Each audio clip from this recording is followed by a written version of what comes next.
दिगंबरा दिगंबरा श्रीपादवल्लभ दिगंबरा अवधूत चिंतन श्री गुरुदेव दत्त श्रीपादराज शरणं प्रपद्ये। अध्याय 15 श्रीपाद श्री वल्लभ चरितामृत। बंगरप्पा सुंदर राम शर्मा की वार्ता।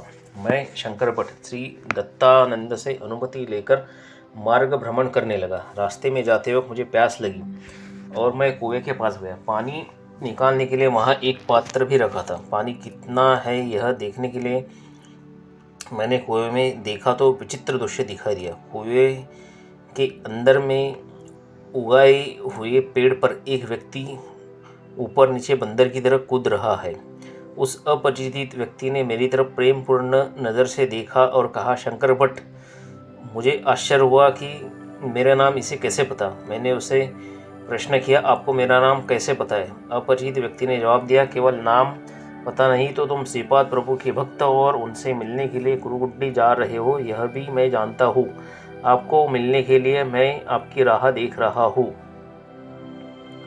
उसे कैसे बाहर निकाले इस विचार में मैं था। मेरे हाथ की रस्सी मजबूत नहीं थी। मेरे मन का भाव पहचान कर वो पुण्य पुरुष कहने लगा, प्रापंचिक बंध से संसार कूप में गिरे हुए मानो तुम बंध रहित इस विचित्र योग प्रक्रिया में आत्मानंद में मग्न होने वाले मुझे कैसे बाहर निकाल पाओगे? मैं खुद उठ जाऊंगा। हमें शक्ति कम पड़ने पर श्रीपाद प्रभु दया से शक्ति का अनुग्रह करते हैं। ऐसा कहते क्षण में मेरे सामने खड़ा हुआ। मुझे आश्चर्य हुआ। उसने कहा, मेरा नाम बंगरप्पा है, मुझे प्यास लगी है, मैं तुम्हारी प्यास बुझा देता हूँ। ऐसा कहकर जल पात्र में पानी निकाला और खुद ही पानी पी लिया। आश्चर्य की बात है, पानी उसने पिया लेकिन प्यास मेरी खत्म हो गई। हम दोनों ने प्रवास आरंभ किया। उसने कथा आरंभ की, मैं स्वर्णकार कुटुंब से हूँ। मैंने मंत्र तंत्र विद्या में प्रावीण्य प्राप्त किया था। मेरे मंत्र सामर्थ्य से मुझे अच्छे लगने वाले व्यक्ति को मारने का सामर्थ्य प्राप्त हो गया था। भूत प्रेत पिशाच के साथ भी मैं रहा था। मेरा नाम सुनकर लोग घबराते थे। जिस गांव में जाता था वहाँ के लोग मैं भूत प्रेत प्रयोग न करे इसलिए बहुत धन लाकर देते थे। मेरे चेहरे की साधारण मनुष्य के चेहरे पर दिखने वाली प्रसन्न भाव मुद्राएं समाप्त होकर भूत प्रेत की दुष्ट भाव मुद्राएं, क्रूर स्वभाव मेरे चेहरे पर दिखाई देने लगा। मेरे संचार के दौरान पूर्व पुण्य से पिठापुर में श्री दत्त प्रभु अवतरित पवित्र नगर में शूद्र कुतंत्र आपस में कलह की कुछ कमी नहीं थी। बापाना आर्य और श्रीपाद प्रभु के बारे में अनेक चित्र विचित्र कथाएं मैंने सुनी थी। मैंने प्रथम बापाना आर्य को मारने का विचार किया। मैं एक छोटे पानी की धारा के पास पानी पी रहा था। मुझे मनुष्य को मारने की अनेक विधाएं ज्ञात थी। उसमें से एक, जिस व्यक्ति को मारना है उसका ध्यान लगाकर पानी पीने पर वह उस व्यक्ति के पेट में जाता था। मैं उस धारा की पानी पीते वक्त श्रीपाद प्रभु बापाना आर्य के पास थे। श्रीपाद प्रभु प्यार से बापाना आर्य के पेट पर हाथ फेरने पर पानी उड़ जाता था। मैं पानी पीने कर थक गया लेकिन बापाना आर्य पर कुछ असर हुआ नहीं। वे सुरक्षित रहे। मेरी विद्या फलीभूत न होने का मुझे दुख हुआ। श्रीपाद प्रभु की क्षुद्र उपासक को सजा। मुझे एक सर्प मंत्र आता था। उस मंत्र के योग से इच्छित व्यक्ति के घर जाकर दंश करता था। मैंने बापाना आर्य का ध्यान लगाकर मंत्र उच्चारण किया। अनेक सर्प बापाना आर्य के घर गए और एक लता वृक्ष पर फल की तरह लटकने लगे। बापाना आर्य को कुछ नहीं कर सके। 2 मुहूर्त का समय होने पर जहाँ से आए वहाँ वापस गए। मेरे नियंत्रण में रहने वाले भूत प्रेत बापाना आर्य के घर के आसपास भी नहीं जा सकते थे। यह सब श्रीपाद प्रभु की लीला है, यह मैं जानता था। इतना होने पर भी मेरी राक्षसी मनीषा समाप्त नहीं हुई। मैं स्मशान में जाकर श्रीपाद प्रभु की आटे की गुड़िया बनाकर उसमें 32 सुइयां घुसा दी। इस प्रक्रिया से प्रभु के अंग में 32 जगह जख्म होना अभिप्रेत था। इतना ही नहीं, सुई द्रव बनकर शरीर में घुसकर जहर फैलाना मेरी योजना थी, लेकिन यह भी प्रयत्न फंस गया। एक रात मेरे पेट में पानी भरने का मुझे एहसास हुआ। उसने मुझे मृत्यु यातना होने लगी। बापाना आर्य के घर छोड़े हुए सर्प मुझे ही दंश करने लगे। श्रीपाद प्रभु की आटे की गुड़िया और जहाँ सुई लगाई थी उस जगह मुझे ही वेदना होने लगी। नरक यातना का अनुभव होने लगा। मैं श्रीपाद प्रभु को अंतर्मन से शरण गया। मेरे अंतर्दृष्टि को श्रीपाद प्रभु का दर्शन हुआ। वे कहने लगे, बंगरप्पा, तुमने किए महापापों को अनेक वर्षों तक यह लोक में दुख भुगतने पर नरक दुख का अनुभव लेना पड़ता, परंतु मैं तुम्हारे ऊपर कृपा करके एक रात में हुए वेदना से कर्म का नाश करता हूँ। तुम्हारी सारी क्षुद्र वेदना का भी नाश करता हो। लेकिन कोई प्यास लगा मनुष्य तुम्हारी दृष्टि से देखने पर तुम स्वयं पानी पर उसी प्यास बुझा सकते हो। मंदिर की तरफ कूदना यह योग प्रक्रिया है, इसका अभ्यास करके तुम आनंद प्राप्त होगा। आज से सात्विक प्रवृत्ति का स्वीकार करके जियोगे। मेरे माता पिता या बापा न आर्य के घर पैर रखने के लिए कई जन्मों का पुण्य लगता है। तुम्हें इस जन्म में यह भाग्य नहीं। जीवन देने वाला परमेश्वर है, इसलिए प्राण निकालने का अधिकार भी उन्हीं का है। माता पिता जन्मदाता होने के कारण परम पूज्य होते हैं। उनके वृद्धापकाल में अनादर करने वालों की तरफ मेरी दृष्टि नहीं होती। तुमने अपने क्षुद्र विद्या से कितने निष्पाप व्यक्तियों को मृत्यु दी। उस पाप का फल तुम्हें शंकर भट्ट नाम का कन्नड़ ब्राह्मण मिलने तक रहेगा, बाद में खत्म होगा। वो शंकर भट्ट मेरा चित्र लेगा, ऐसा श्रीपाद प्रभु ने मुझे कहा था। यह घटना होते समय प्रभु की उम्र सिर्फ 7-8 साल की थी। उस दिन से मैं तुम्हारी राह देख रहा हूँ। आज मेरा अच्छा दिन है, ऐसे बंगरप्पा ने कहा। यह घटना समझ में वाली नहीं थी। बाद में असमंजस में आपने पानी पीने पर किसी और की प्यास बुझती है, इसका अर्थ क्या है? बंगरप्पा ने जवाब दिया, एक योग प्रक्रिया द्वारा मैं अलग जीवों की प्राण शक्ति के साथ मिलन होता हूँ। इस प्रकार यह साध्य होता है। रामायण काल में किष्किंधा नगरी का वानर राजा बाली को एक योग प्रक्रिया द्वारा उसके सामने आने वाले योद्धा की शक्ति से 2 गुना शक्ति प्राप्त होती थी। इस कारण प्रभु राम ने पेड़ के पीछे रहकर उसका वध किया। विश्वामित्र महर्षि ने श्री राम लक्ष्मण को बला अतिबला नाम के 2 अत्यंत पवित्र मंत्र का उपदेश किया था। इस मंत्र स्पंदन के प्रभाव से प्राण शक्ति की सिद्धि करती आती है। मानव शुद्धि क्रम की 12 अवस्था है।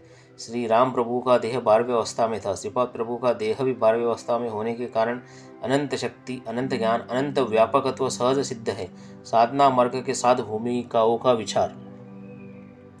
मानव उसके विकास में सप्त भूमिका में होता है। पहली भूमिका में स्थूल देहेंद्रिय और सूक्ष्म देहेंद्रिय का एक साथ उपयोग कर सकता है। दूसरी भूमिका में सूक्ष्म देहेंद्रिय के आधार से सूक्ष्म प्रपंच अनुभव करके छोटे छोटे चमत्कार करने का सामर्थ्य प्राप्त होता है। तीसरी भूमिका में सूक्ष्म शरीर से दूर प्रयाण कर सकता है। तीसरी और चौथी भूमिका में वशीकरण केंद्र होता है। वशीकरण होने पर जिस अवस्था में होते हो उसी अवस्था में रहते हो। वो गौतम ऋषि ने शाप देने पर अहिल्या आश्चर्यित हुई। उसे शील चैतन्य में होने का दृढ़ विश्वास। वो श्री राम प्रभु दर्शन पाने तक उसी अवस्था में थी। अहिल्या शरीर और मन शीला अवस्था में गया था, यानी वो तीसरे और चौथे भूमिका के बीच में होने वाले वशीकरण केंद्र में रही थी। श्री राम प्रभु के चरण लगते ही उसका मन पुष्प विकसित हुआ और वो अपने सहज अवस्था में आ गई। चौथे भूमिका में पहुंची आत्मा को बहुत विस्तारपूर्वक शक्ति मिलती है। अपने योग शक्ति का लोक कल्याण के लिए अंतर आत्मा बोध अनुसार उपयोग करने पर उच्च अवस्था प्राप्ति होती है। लेकिन पाप कार्य के लिए निमित्त होने वाला स्वार्थ प्राप्त करने के लिए उपयोग करने पर पतन होकर शीला चैतन्य अवस्था होने का डर होता है। उसके बाद अनेक हजारों जन्मों के बाद मानव जन्म मिलता है। 5वें भूमिका के साधक संकल्प ज्ञानी होते हैं। 6ठे भूमिका में साधक भाव ज्ञानी होते हैं। संकल्प ज्ञानी साधक दैवी साक्षात्कार के साथ प्रापंचिक कार्य भी चलाते हैं। भाव ज्ञानी साधकों को प्रापंचिक कार्य का ध्यास बहुत कम होता है। 7वीं भूमिका में साधक परमात्मा के पास होने वाले ज्ञान की प्राप्ति कर सकते हैं। अवतारी पुरुष और साधक इनमें भेद। बंगरप्पा की कथा सुनने पर मेरे मन में कुछ संदेह निर्माण हुआ। उनका निराकरण करने के लिए मैंने प्रश्न किया, महाराज जीवन में केवल परिणाम क्रम होता है क्या? क्या यह अवतारी पुरुषों को लागू होता है क्या? इस पर बंगरप्पा ने जवाब दिया, अवतारी पुरुष काल के महिमा के कारण निर्माण होते हैं। मानव जब भगवंत होता है तो उसे समर्थ सद्गुरु कहते हैं। देव मानव रूप में आने पर उन्हें अवतारी पुरुष कहा जाता है। मत्स्य पानी में वेग से तैर सकता है। कछुआ पानी में और जमीन दोनों पर रह सकता है। वराह यानी खड़गमृग भूमि पर सहजता से चलने वाला प्राणी। शेर जानवरों में श्रेष्ठ प्राणी। नरसिंह अवतार में भगवान विष्णु ने शेर का मुख और मनुष्य का शरीर ऐसा रूप धारण किया था। याचना प्रवृत्ति वाला 9 गुण प्रदान होने वाला वामन अवतार। रजोगुण युक्त परशुराम अवतार। सत्व गुण होने वाला राम अवतार। त्रिगुणों का अतीत निर्गुणत्व प्रदान होने वाला श्री कृष्ण अवतार। कर्म प्रधान बुद्ध अवतार। समस्त सृष्टि का एकत्व का अनेक तत्व और अनेक तत्वों का एक तत्व स्वयं में समाने वाला अत्यंत अद्भुत, अत्यंत विलक्षण युवा अवतार यानी श्रीपाद श्री वल्लभ अवतार। श्रीपाद श्री वल्लभ से ऋणबद्ध न होने वाला योग संप्रदाय मध्य धर्म नहीं। श्रीपाद प्रभु की अवस्था बुद्धिवंतों को समझने वाली नहीं। उनके जैसे वही है। सारे सिद्धांतों का, सारे संप्रदायों का समन्वय उनमें ही है। इस दृष्टि का आदि बिंदु और अंतिम बिंदु वही है। स्पंदनशील जगत व्यापार निरीक्षण करने वाले, संकल्प करने वाले, क्षय करने वाले वही है। ऐसा गूढ़ देवता रस है। सप्त ऋषि को जो समझ नहीं वो मैं क्या समझाऊं। शंकर भट्ट तुम धन्य हो, उनकी ब्याज रहित दया पाने वाले धन्य हो, अन्य जीव व्यर्थ है। सत्कर्म और दुष्कर्म का विवरण। मैं शंकर भट्ट ने प्रश्न किया, महाराज मुझे एक शंका है। समस्त कर्म का बोध करके देने वाले वही होने पर लोगों में कुछ अच्छे और कुछ बुरे जन्म लेते हैं, ऐसा क्यों? मंगरप्पा हंस पड़े और जवाब दिया, तुमने अच्छा सवाल किया। सारी सृष्टि द्वंद्व से निर्माण हुई। मृत्यु का भय न होने पर जन्म देने वाली माँ भी अपने बच्चे पर प्रेम नहीं कर पाई। वेदों में पुरुष शब्द आत्मा अर्थ से उपयोगित किया है, लेकिन आत्मा यानी पुरुष नहीं। पुरुष शब्द देह सूचित करता है और आत्मा देह नहीं। वह देह से भिन्न होकर अजन्मा, अव्यक्त, अचिंत और विकास रहित है। मानव और अन्य प्राणी मात्रा में एक ही आत्मा रहता है। मनुष्य और देवता में भेद है। इस भेद के कारण मनुष्य देवत्व प्राप्त करने के लिए प्रयत्न करता है। इस प्रयत्न से मनुष्य का विकास होता है। देवता में केवल अच्छी विकास शक्ति होती है ऐसा नहीं, तो विघटन कारक विनाशकारी शक्ति भी होती है। आवश्यकता अनुसार शक्ति का प्रयोग करके सृष्टि का चलन सुव्यवस्थित करने का काम देवता करते हैं। मनुष्य के जन्म में सुख और दुख पूर्व कर्म के अनुसार आते हैं। दुख आने के कारण मानव को सुख का महत्व समझता है और वो सुख प्राप्ति की आकांक्षा रखता है। उसमें ऐसा दिखाई देता है कि अनेक दुष्ट, कुकर्मी, नास्तिक, जनता को उछलने वाले लोग अत्यंत सुख का जीवन व्यतीत करते हैं और सत्यवचनी, प्रामाणिक, सदाचारी, सच्चिल व्यक्तियों को अनेक दूरधर संकटों का सामना करना पड़ता है। ऐसे विपरीत अवस्था का कारण ऐसा है कि कुकर्म करने वाले व्यक्तियों ने पिछले जन्म में कुछ अच्छे कर्म किए होंगे, इस कारण उन्हें इस जन्म में सुख प्राप्त होता है। उसी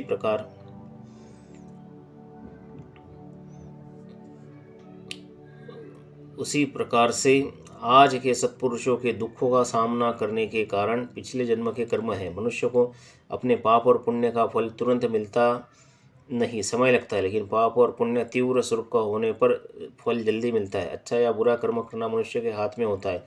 समाज में अधर्म बढ़ने पर, दुष्ट लोगों द्वारा सज्जन का छल होने पर भगवान सगुण रूप में अवतरित होकर पापी, दुराचारी व्यक्तियों का नाश करके धर्म स्थापन करते हैं।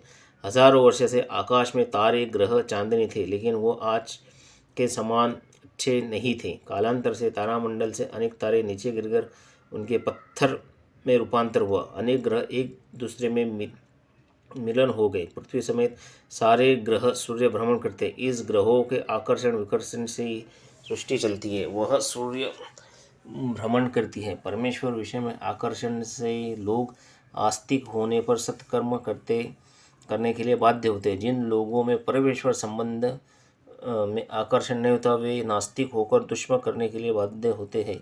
इन दोनों कर्मों का वे ही आधार है। वेलु प्रभु महाराज का गर्वहरण। पीठापुरम नगरी में वेलु प्रभु नाम के महाराज राज्य करते थे। वे भेष बदलकर नगर में घूमकर प्रजा की अवस्था देखते थे। एक बार उन्होंने सिफात सिवल्लभ प्रभु को मिलने की इच्छा जताई। उन्होंने अपने सेवकों को आज्ञा दी कि सिफात सिवल्लभ स्वामी को जल्द ले आए। घर में स्वामी के दादा बापन आ रहे थे। सेवकों ने उन्हें आज्ञा बताई। दादाजी ने सिफात प्रभु को कहा। सिफात प्रभु ने जवाब दिया, तात, राजा के मन में अहम भाव है, भक्ति भाव नहीं। अहंकार से वो मुझे आने की आज्ञा दे रहे हैं। उन्हें लगता है कि उनका आदेश सब पर चलता है, उनकी इच्छा के अनुसार सब होना चाहिए, लेकिन मेरा दर्शन आसान नहीं, यह वे जानते नहीं। मैं महाराज को मिलने नहीं जाऊंगा। स्वामी ने सेवक से कहा, तुम्हारे महाराज केवल पीठापुरम के राजा है, लेकिन मैं समस्त विश्व का चक्रवर्ती सम्राट हूँ।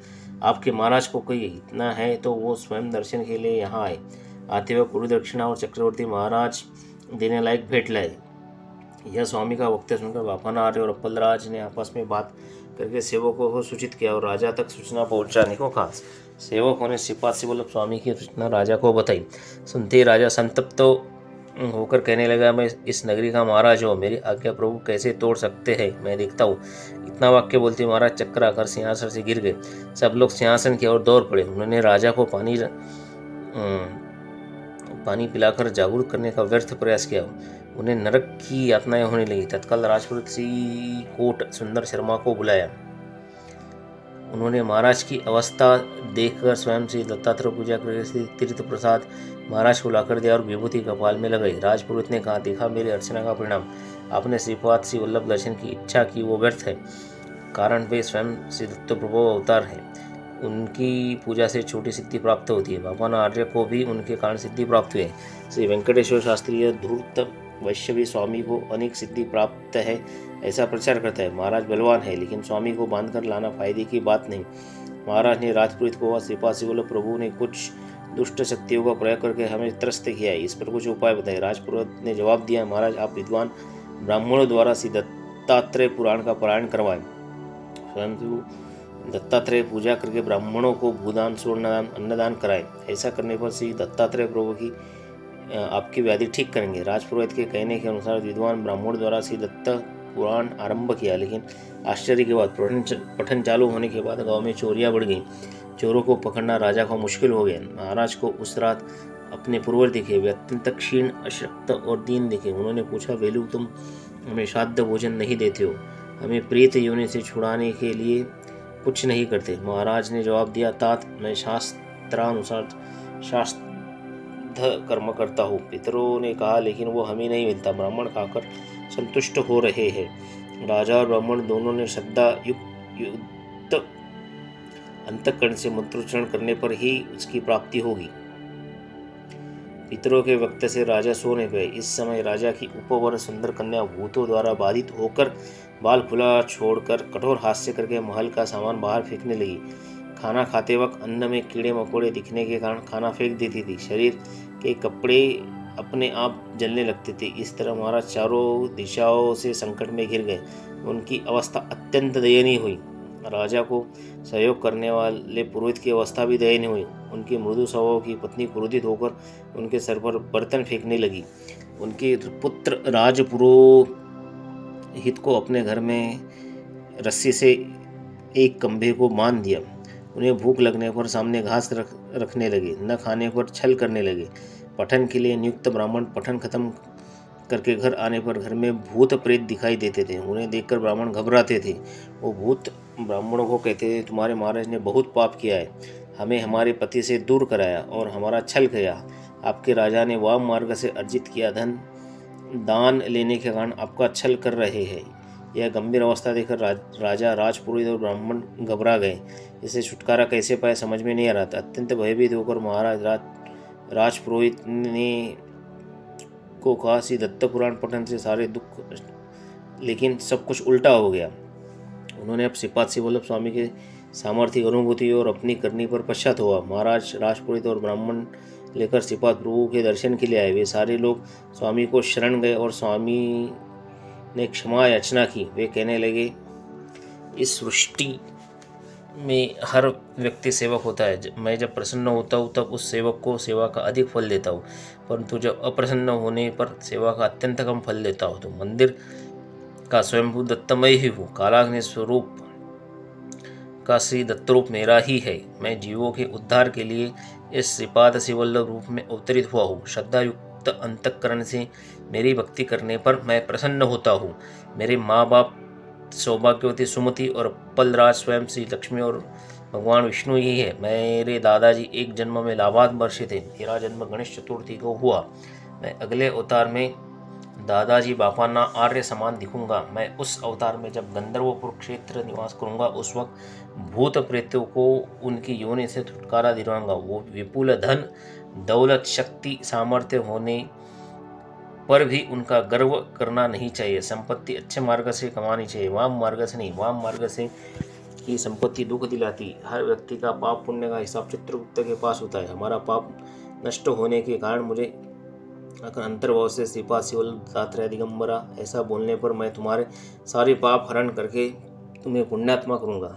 हे महाराजा, तुमने सत्य सत्य कहा और असत्य सत्य कहा, इस कारण तुम्हें इतने संकट आए। श्रीपाद श्री वल्लभ सम्मान न करते हुए उसकी निंदा करने पर श्री दत्त पुराण पठन करके भी उसका फल नहीं मिला और संकट झेलने पड़े। श्रीपाद श्री वल्लभ स्वयं श्री दत्त अवतार है, यही त्रिवार सत्य है। श्रीपाद श्री वल्लभ जी का जय जयकार। अवधूत चिंतन श्री गुरुदेव